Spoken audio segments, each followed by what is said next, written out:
La música en la liturgia, motu proprio tra le solecitudini del Sumo Pontífice Pío X. Al realizar la investigación sobre este tema en particular, motu proprio tra le solecitudini, se pueden contar con una importante información, entre ellas principios generales, géneros de música sagrada, texto litúrgico, forma externa de las composiciones sagradas, cantores, órganos e instrumentos, extensión de la música religiosa, medios principales, conclusión. Afirma Papa Pío X, lo principal es el de mantener y procurar el decoro de la casa del Señor, donde se celebran los augustos misterios de la religión y se juntan el pueblo cristiano a recibir la gracia de los sacramentos, asistir al santo sacrificio del altar, adorar al augustísimo sacramento del cuerpo del Señor y unirse a la común oración de la Iglesia en los públicos y solemnes oficios de la liturgia. Nada, por consiguiente, debe ocurrir en el templo que turbe, ni siquiera disminuya la piedad y la devoción de los fieles. Nada que dé fundado motivo de disgusto o escándalo. Nada, sobre todo, que directamente ofenda el decoro y la santidad de los sagrados ritos y por este motivo sea indigno de la casa de oración y la majestad divina. Es importante hoy, 2024, conocer qué contiene este documento como parte del crecimiento pastoral en nuestras parroquias, así como debemos la Biblia como parte de nuestros hábitos diarios. Asimismo, es importante conocer los escritos fundamentales, en este caso de la música, para tener conciencia de lo que hacemos en nuestra casa, la iglesia. Se lee en el documento lo siguiente: con este motivo y para que de hoy en adelante nadie alegue la excusa de no conocer claramente su obligación y quitar toda duda en la interpretación de algunas cosas que están mandadas, estimamos conveniente señalar con brevedad los principios que regulan la música sagrada en las solemnidades del culto y condensar al mismo tiempo, como en un cuadro, las principales prescripciones de la Iglesia contra los abusos más comunes que se cometen en esta materia. Por lo de motu proprio y ciencia cierta, publicamos esta nuestra instrucción, a la cual, como si fuese código jurídico de la música sagrada, queremos con toda plenitud de nuestra autoridad apostólica se reconozca fuerza de ley, imponiendo a todos por estas letras de nuestra mano la más escrupulosa obediencia. A continuación se presenta el documento escrito. Instrucción acerca de la música sagrada. 1. Principios generales. Como parte integral de la liturgia solemne, la música sagrada tiende a su mismo fin, el cual consiste en la gloria de Dios y la santificación y edificación de los fieles. La música contribuye a aumentar el decoro y esplendor de las solemnidades religiosas y así como su oficio principal consiste en revestir de adecuadas melodías el texto litúrgico que se propone a la consideración de los fieles, de igual manera su propio fin consiste en añadir más eficacia al texto mismo para que por tal medio se excite más la devoción de los fieles y se preparen mejor a recibir los frutos de la gracia propios de la celebración de los sagrados misterios. 2. Por consiguiente, la música sagrada debe tener en grado eminente las cualidades propias de la liturgia. Conviene a saber la santidad y la bondad de las formas de donde nace espontáneo otro carácter suyo, la universalidad.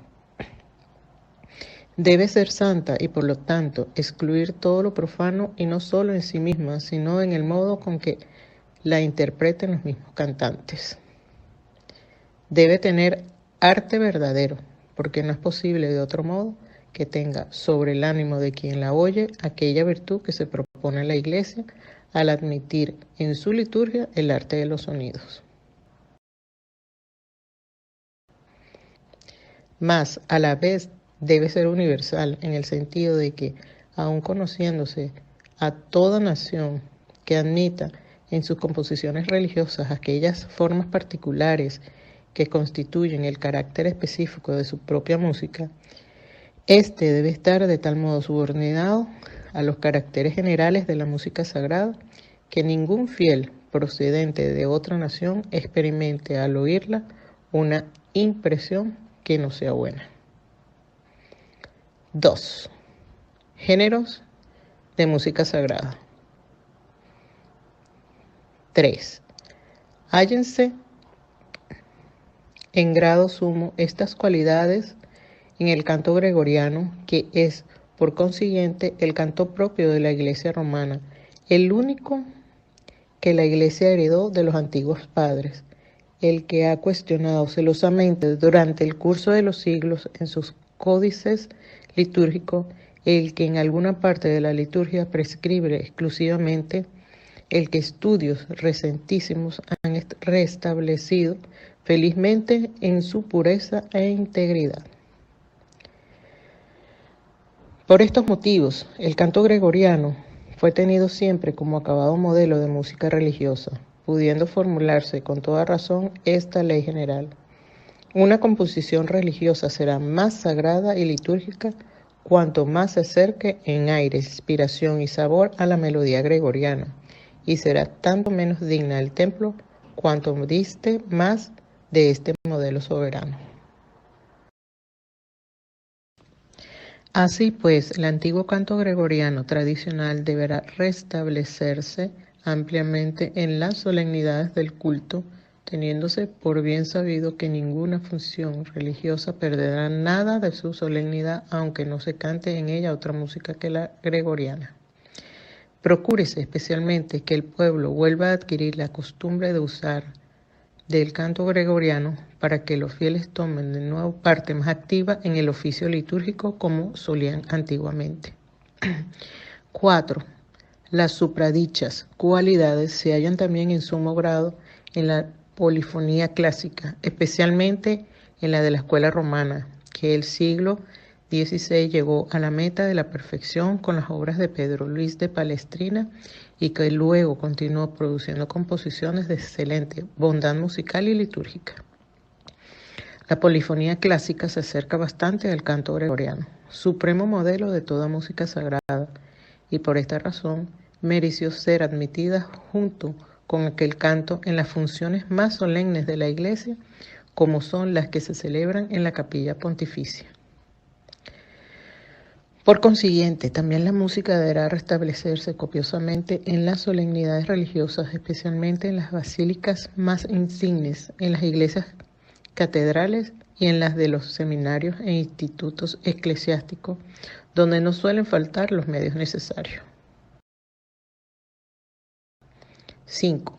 La Iglesia ha reconocido y fomentado en todo tiempo los progresos de las artes, admitiendo en el servicio del culto cuanto en el curso de los siglos el genio ha sabido hallar de bueno y bello. Salva siempre la ley litúrgica. Por consiguiente, la música más moderna se admite en la Iglesia, puesto que cuenta con composiciones de tal bondad, seriedad y gravedad que de ningún modo son indignas de las solemnidades religiosas. Sin embargo, como la música moderna es principalmente profana, deberá cuidarse con mayor esmero que las composiciones musicales de estilo moderno que se admitan en las iglesias no contengan cosa ninguna profana ni ofrezcan reminiscencias de motivos teatrales y no estén compuestas tampoco en su forma externa imitando la factura de las composiciones profanas. 6.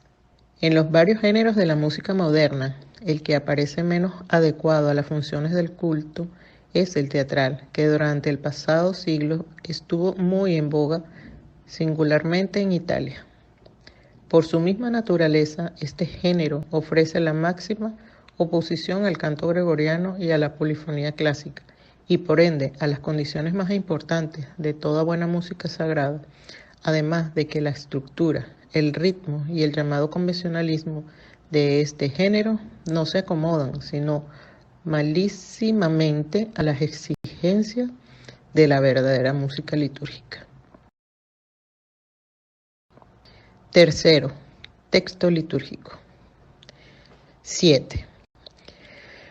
La lengua propia de la Iglesia romana es la latina, por lo cual está prohibido que en las solemnidades litúrgicas se cante cosa alguna en lengua vulgar, y mucho más que se canten en lengua vulgar las partes variables o comunes de la misa o el oficio. 8.